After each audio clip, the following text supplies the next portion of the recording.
So, how do you see yourself 5 years from now? Kasi you're starting... Ano ba ito? Beauty pageant? You started kasi your career since 2013. Oo. Pero mas umaarangkada talaga ngayong taon yung career mo eh. So, how do you see yourself na 5 years from now? Siguro 5 years from now, kilala na talaga si Pearl Gonzalez sa pag-arte. Yan, na-acknowledge pa siya and mas umuusbong at dumadami yung mga projects. Yun talaga yung goal ko eh, kaya nag-focus din talaga ako. Alam mo, hindi ka nag-love life kasi nag-focus ka sa trabaho. And I think I'm doing the right thing naman kasi sunod-sunod din talaga. So 5 years from now, siguro successful in what I do. Yan. May mga nanliligaw rin ba sa'yo from the showbiz? Too many to mention. Ako sabi na ng manager mo yan ha. Parang blind item. Meron naman, pero kinakaibigan ko na lang sila eh. Parang kasi ngayon talaga hindi siya yung focus. Parang least talaga siya ng priority ko. Kasi it used to be parang before #1 priority ko, kaya nawala din ako sa eksena for years. And then now, nung mas This is her second chance naman. parang comeback. Kumbaga, sinadya na maganda yung naging blessing sa kanya. So, ganun pala yun. Parang you have to choose. Some people, they're blessed to have both. Some people, kailangan mamili ka lang. So, this time, I chose my career. And thank God, aligned naman lahat, even my prayers. Alam mo pa talagang madasalin talaga ako. So, nakakatawa na lahat ng mga prayers ko. And sabi ko nga, I'm spiritual. Yung lahat ng mga manifestations ko, nangyayari siya. Ay, BTS mo ng birth. Pero may chance ba na bumalik, parang bumalik ka into pageantry, sumali ulit, habang mag-showbiz ka? Well, gusto nilang sumali pa ako sa isang pageant. Pero kasi, parang, sabi parang ko nga, nakinaay ka bang title na kunin? meron, pero parang, that was like, last year siguro, nung bumalik na ako sa trabaho ngayon, parang mas gusto ko na siyang mag-focus na lang dito. Kasi the more na natututo ako, the more na mas gusto kong parang mag-swimming.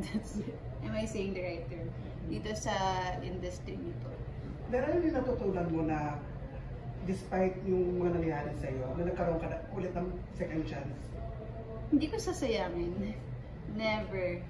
So, kaya nga, kumbaga yung tiwala din na binibigay sa akin ng TV5 at ng MQuest, talagang iniingatan ko din. Kasi I'm not just doing this for myself, I'm doing this for my entire management, diba? Kasi ang daming taong naniniwala sa comeback mo, diba? Before kasi dumating sa point na naging frustrated actress na ako, parang, path ko pa ba to? Pero ngayon hindi na, parang naniniwala na ako na this is for me kasi may mga taong naniniwala na para sa'yo din talaga. So, diba? Bida kontra bida queen nga. Eh, may mga gano'n pa. So, inaakam mo na yung title niya? Well, nagjo-joke nga ako kanina. Sabi ko parang maganda siya ha, in fairness. Pero parang bipolar. Tapos sabi ko, no offense man po kasi lagyan niyo pa talaga ng queen. So parang joke-joke lang po ito. Ayun. Sa comeback mo ba, at saan mo pa gusto makilala si Pearl Gonzalez? Ay, makilala namin si Pearl Gonzalez. Saan ano ba? Makilala siya na hindi lang siya parang actress. Mabuti din siyang tao, kaibigan. Hindi ko tinataas yung bangko ko. Ang dami ko nang nakatrabaho. So far naman, lahat ka-close ko. Lahat nga, love ko talaga eh. And siguro makilala din na parang huwag kang susuko talaga din sa dream mo. Kumbaga tama ka, timing din. And you have to align yourself with what you really want. Because if contradicting sa gusto mo, sa dasal mo, hindi talaga mangyayari sa'yo. So ako talaga, grabe yung paniniwala ko na this time para sa akin. So, Then, advice from a celebrity na parang natutunan mo, yung parang favorite mo, na ma-apply mo siya to your career mo? Alam mo, I really love Ate Dimples. I learned a lot of wisdoms and advices from her during nung sinushoot namin yung ICU. So if there's one thing I've learned sa sinabi niya is hindi daw siya kumbaga, di ba, syempre hindi maiiwasan yung chismis minsan sa prod. Yung mga ganyan-ganyan, di ba? Mga chismis sa buhay ng mga co-artists or iba pang kung sino mang tao dyan. Sabi niya, parang sa tagal niya sa industry, never siyang nag-engage sa mga ganun. Because for her, it's bad luck. Parang bad juju yun. So, yun din yung natutunan ko na meron ngang one time hindi ko nasabihin kung sinong mga artista to. Etong prod na to, so standby area, ganyan. They were talking shit about other artists na nakasama nila. So sabi ko, eto pala yung sinasabi ni Ate Dimps na you don't engage. Kasi ang bad vibes talaga.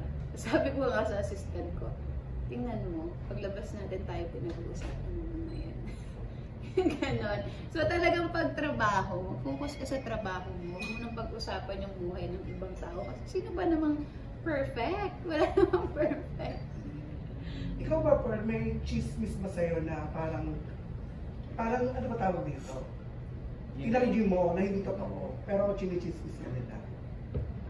Misconception. Ayun, yung kakasabi ng kanina, na may relationship daw kami sa Locotis. Pero saan nanggaling yung chika na yun? Hindi ko alam, saan ba nanggaling yun? Ay, Ana. Nakita yata kayo magkasama. Ana, ayun yung headline today.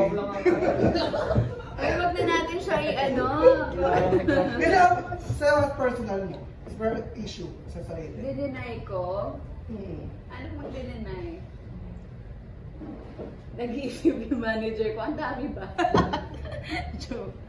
Parang... Wala naman. Kaya ako wala. Parang wala naman. Oo, parang wala pa naman. Wala pa naman. Parang gusto ko Parang magkakaroon. Bigyan mo kami. Yung kay Mark na na. Well, alam mo, meron pa pala isang advice from Ate Dim. Sabi niya sometimes, okay, again, no offense meant po sa mga baka may mga matamaan akong tao mo sagasaan.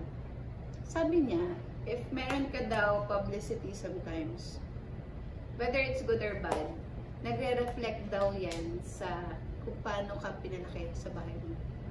So, kung kaya mong iwasan, magkaroon ng bad iwasan mo. Pero hindi natin may iwasan minsan kasi may mga gagawa talaga ng mga Lalo na ngayon kasi na unti-unti rin na gumagawa ka na rin ang pangalan. Kaya nagpapatuloy talaga ang paggawa ng mga kwento tungkol sa'yo. No, merong mga lalabas pa dyan talaga, I'm sure. Pero ang goal is mag-focus sa work. Sa ngayon, saan ka abala? At ano ba yung mga upcoming projects din?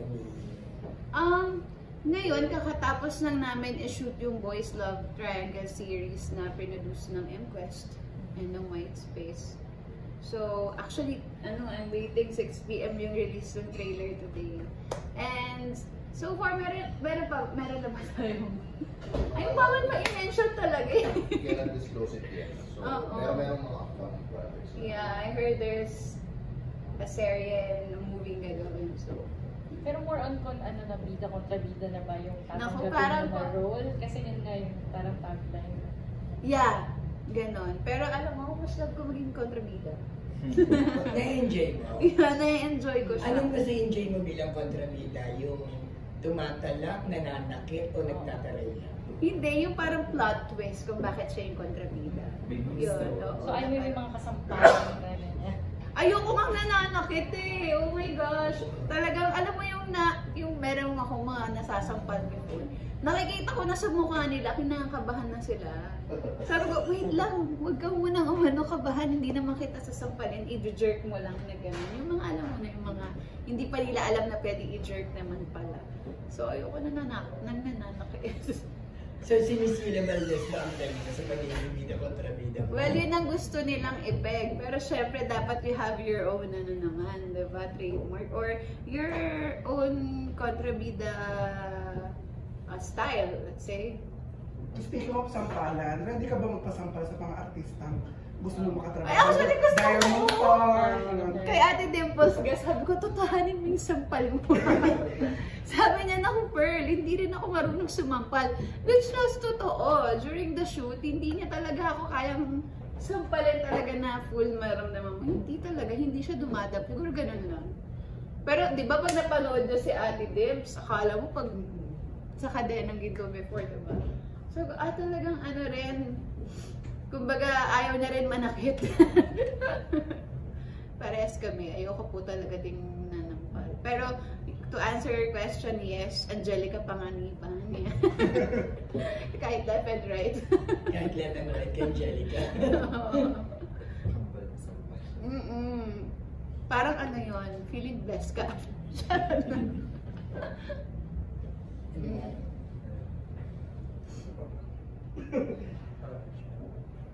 Siguro invite din na lang po yung mga sa mga future ano.